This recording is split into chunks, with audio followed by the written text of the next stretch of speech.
Bienvenue sur la chaîne TPL. On va vous présenter la gamme Héritage de Le Voyageur. Donc la gamme Héritage est sur le châssis Mercedes, donc le grand retour de Mercedes chez Le Voyageur, puisque Le Voyageur travaillait au départ avec Mercedes et uniquement avec Mercedes. La marque a abandonné le châssis Mercedes il y a quelques années, et là c'est le grand retour avec cette gamme Héritage. 4 modèles pour la gamme Héritage, un 7,90 m en lit central et en lit jumeau, et un 8,70 m en lit central, en lit jumeau. On a la chance sur notre concession TPL Premium de Béziers d'en avoir 3 modèles, donc on va faire le tour aujourd'hui de ces 3. On va d'abord se concentrer sur le 7.9 CF à lit central et on déclinera un petit peu les différences avec les autres tout à l'heure. Donc châssis Mercedes, donc avec le moteur Sprinter en traction avant et en 170 chevaux.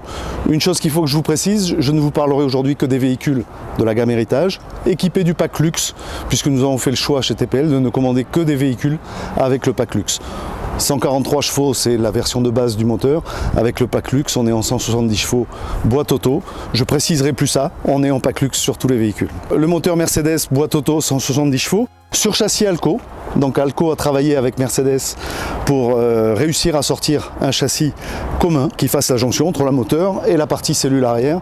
Donc aujourd'hui on a la souplesse et le confort et le haut de gamme, le côté haut de gamme du châssis Mercedes associé au châssis Alco qui est la quintessence du châssis pour les camping-cars dans cette gamme de poids. On va faire le tour tout d'abord à l'extérieur. Une ligne du châssis Mercedes qui donne une impression de solidité, une ligne un peu trapue et agressive qui est assez jolie, évidemment avec l'étoile Mercedes devant. Une décoration pareille qui est pleine d'énergie, dans des coloris anthracite et noir qui vont bien avec le niveau de confort qu'on va trouver sur ce niveau de véhicule. On va faire le tour des trappes assez rapidement avec la partie électrique. Un tableau de fusible très accessible avec derrière une pile lithium 210 Ah, un convertisseur et un booster de charge. La partie cassette classique, un enrouleur électrique avec une petite trappe très pratique pour pas avoir à garder la porte ouverte ou des fils qui traînent un petit peu partout. Et la douchette extérieure, très accessible également. On trouve ensuite l'immense soute, cette version en lit central en revanche ayant une partie un petit peu plus basse à l'intérieur. 1,20 m de hauteur, donc l'accès à beaucoup de matériel, que ce soit vélo, voire scooter, on a déjà mis. Les soutes sont chauffées de la même façon que l'intérieur de l'habitacle. L'arrière est assez joli mais assez sobre. La partie haut avec la trappe de remplissage, tuyau et son enrouleur qui permettent de se connecter assez rapidement et la gestion de la vidange. Une trappe d'accès au double plancher. Celle-ci n'est pas traversante, nous en aurons une autre devant qui elle est complètement traversante. La gestion de la chaudière, ALD avec échangeur de température avec le moteur. Et ça, nous trouvons de chaque côté ce type de trappe avec une partie de rangement traversante dans tout le double plancher et la partie fauteuil des sièges passagers et que la plupart de nos clients, quand ils voyagent à deux, enlèvent pour gagner du rangement. Allez, on va aller faire la visite de l'intérieur. Je voulais montrer une chose, c'était le double plancher de quasiment 30 cm de hauteur. Alors, on voit un plancher sur toute la longueur du châssis Alco. Là, c'est la petite signature Le Voyageur avec le rangement des chaussures à l'entrée. On a des trappes un petit peu partout de rangement. Accès au double plancher, rangement supplémentaire. On passe à la partie conduite. Alors, une toute petite marche pour accéder au poste de pilotage. Démarrage sans clé du véhicule. On appuie. Ça démarre tout seul. Un poste de conduite avec un écran immense, avec évidemment le GPS, l'ordinateur de bord. Par exemple là je cherche une station essence. Une nouveauté qui est la Drone View. Alors ça s'appelle Drone View parce que ça reproduit une image qui est reconstituée à l'aide de caméras tout autour du véhicule et qui reproduit une image sur l'écran comme si on était survolé en permanence par un drone qui suivait le véhicule et qui permet de voir le déplacement des volumes du véhicule dans l'espace et dans son environnement. Les vues changent en fonction de ce que vous faites. Je mets le clignotant à gauche, ça filme plutôt à gauche comme si le drone s'était déplacé à gauche. Je change de côté, tac. Et cette vision-là est très intéressante puisque ça permet d'éviter tous les accrochages. Donc le Drone View, ça peut ressembler à un gadget, mais au niveau conduite, c'est quand même assez extraordinaire, y compris si vous avez une remorque par exemple. Un autre avantage de la vision Drone View, et c'est pas un tout petit avantage, c'est la fonction sécurité. On s'est tous retrouvés dans un camping-car la nuit, avec du bruit autour qui inquiète un petit peu. On n'a pas trop envie en caleçon et en tongs de sortir dehors, voir s'il n'y a pas des gens qui sont en train de traîner autour du camping-car. Il y a une vision qui est très très bonne la nuit. qui permet très simplement, depuis l'intérieur, sans que personne sache que quelque chose a démarré depuis l'extérieur, de vérifier tous les abords, et s'il y a quelqu'un autour du véhicule, on le voit et on saura très vite. Évidemment la téléphonie, on a parlé du GPS, la gestion de la musique, de tous autres médias. Une nouveauté également, c'est le frein à main électrique qui évite d'avoir la poignée du frein qui est toujours une gêne pour tourner les fauteuils, pour se déplacer. On sent très bien quand il est enlevé, on a une pression qui se relâche dans la pédale de frein et inversement, quand on le remet en place, il faut appuyer. On l'entend et on le sent dans le pied tout de suite. Sinon tout le reste du temps, entre le paramétrage de tout ce qui est multimédia à la voix, y compris le GPS et le superbe volant Mercedes avec toutes les commandes nécessaires au volant, on passe des moments de conduite dans un énorme confort avec une vision panoramique magnifique et tout ce qu'il faut sous la main. Une planche de bord qui est assez vaste et dans laquelle du coup le voyageur a mis des rangements un petit peu partout. Avec, cerise sur le gâteau, un chargeur à induction en posant son téléphone. Là, il se charge tout seul sans connectique. On trouvera également dans les véhicules que nous vous proposons un pare-soleil. Vous pouvez régler la hauteur de façon très précise, ça tient dans toutes les hauteurs. En option également, ça existe en latéral. On a pris le choix chez TPL de ne pas commander ces options latérales. Je sais que quelques conducteurs apprécient tout particulièrement de pouvoir se protéger de la lumière latérale en fin de journée. Donc la partie salon de ce véhicule avec une banquette face à face, siège en cuir, surpiqué, de très très bonne qualité. On a deux couleurs au choix, soit une couleur quasiment blanche, satin, soit une couleur beige qu'on verra tout à l'heure sur un autre modèle. La table évidemment qui se déplace dans tous les sens, qui se déplie de façon à s'asseoir confortablement pour le repas ou l'apéritif. Au-dessus de l'entrée du véhicule, le panneau de contrôle du véhicule, avec de quoi contrôler l'intérieur, les énergies, l'eau, etc. Petite chose particulière, c'est le choix de l'ambiance d'éclairage. Là, on est sur une ambiance Versailles, donc tout est allumé à fond, par défaut. Et vous avez d'autres réglages possibles d'ambiance préprogrammée que vous choisissez, avec par exemple une ambiance pour le début de soirée avec le salon très éclairé et peut-être la chambre éteinte, une ambiance fin de soirée avec la chambre allumée, avec un éclairage plus ou moins tamisé selon votre choix, mais bref, tout ceci est programmable, ce que je trouve quand même très agréable de ne pas avoir à rechercher ces réglages parfaits tous les soirs. Je vais vous montrer le lit pavillon. Donc lit pavillon qu'on peut utiliser de deux façons, de façon classique, sans changer quoi que ce soit, sur un matelas en 180 sur 2 mètres de long, en dormant à 2 personnes en travers dans le confort, avec de quoi charger son ordinateur, une prise 12 volts allume-cigare, et la possibilité donc d'ouvrir la rallonge et de disposer d'un lit qui fait 2 mètres sur 2 mètres, dans lequel on peut choisir de dormir dans un sens ou dans l'autre. En général, quand le lit est étendu, les gens dorment parallèle à la route, de façon à garder une indépendance et pouvoir descendre du lit. Au niveau multimédia, le véhicule est équipé d'une antenne en 85 cm twin, d'une belle télé dans le salon et du pré-équipement pour mettre une seconde télé dans la chambre sur le côté droit du véhicule quand on avance. Donc la partie cuisine de ce véhicule, avec des rangements un petit peu partout, de la quincaillerie de qualité qui se ferme toute seule, des rangements pour les bouteilles, poubelles, gestion des déchets, range bouteilles, range épices, un autre range épices ici, des tiroirs un petit peu partout, la possibilité d'intégrer un four sous l'évier. On a pris le choix de ne pas prendre cette option. Une gazinière de feu.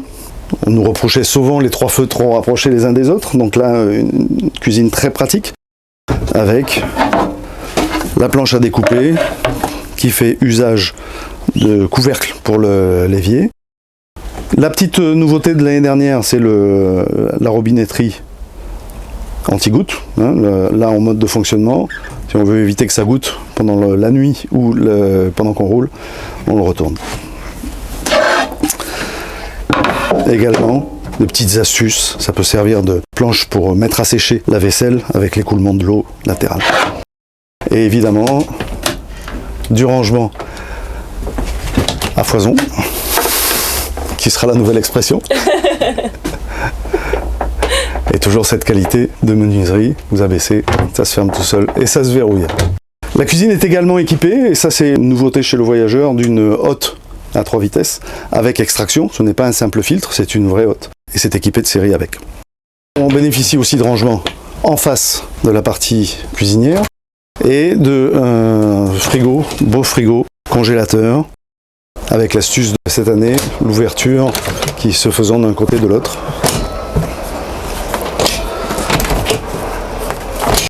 On arrive à la partie sanitaire, donc avec possibilité de s'isoler d'un côté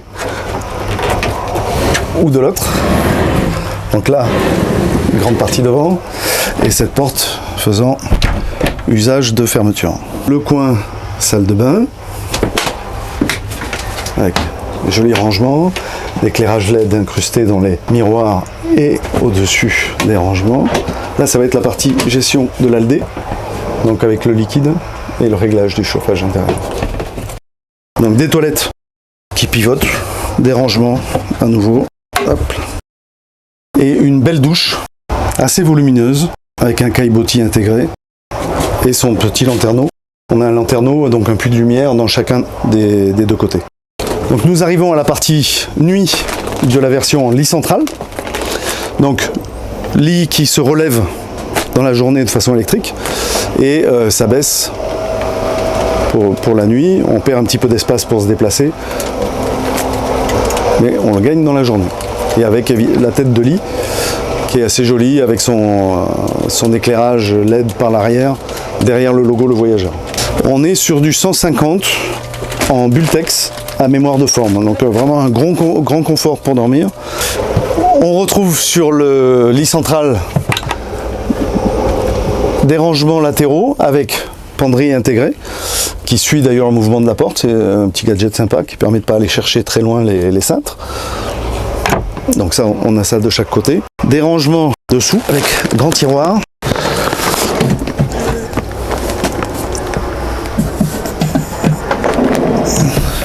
Donc ce que je vous propose, on a vu le 7.9 héritage en version lit central, cuir blanc, mobilier clair.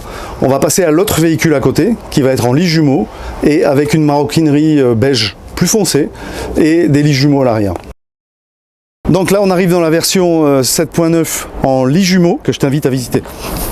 Tu es sur la version par rapport à celui que nous avons vu tout à l'heure en cuir beige. Le choix est là pour satisfaire tout le monde. Mais on retrouve toujours les logos Le Voyageur et ses assises particulièrement confortables.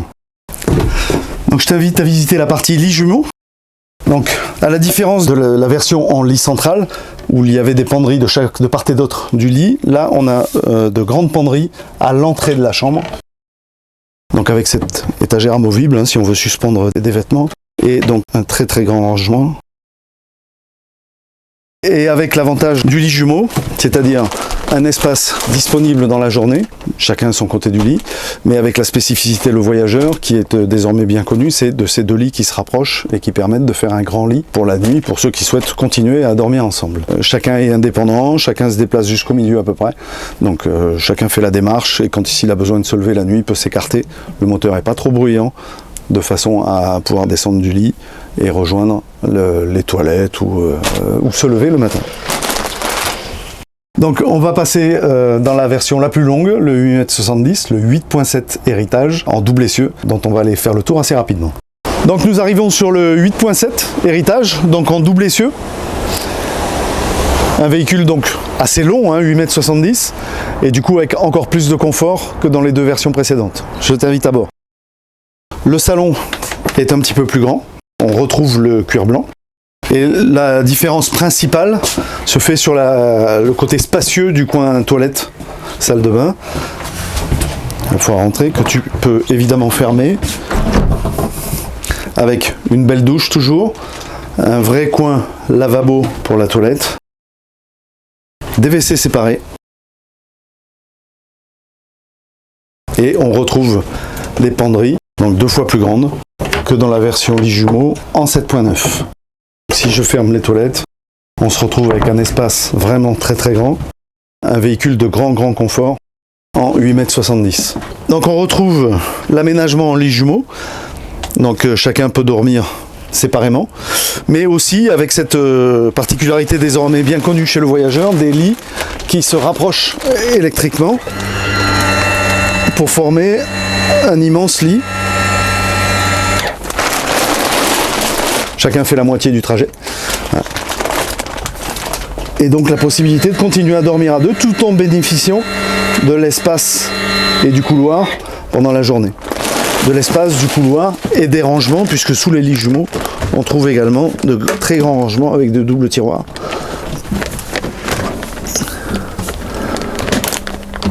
De chaque côté.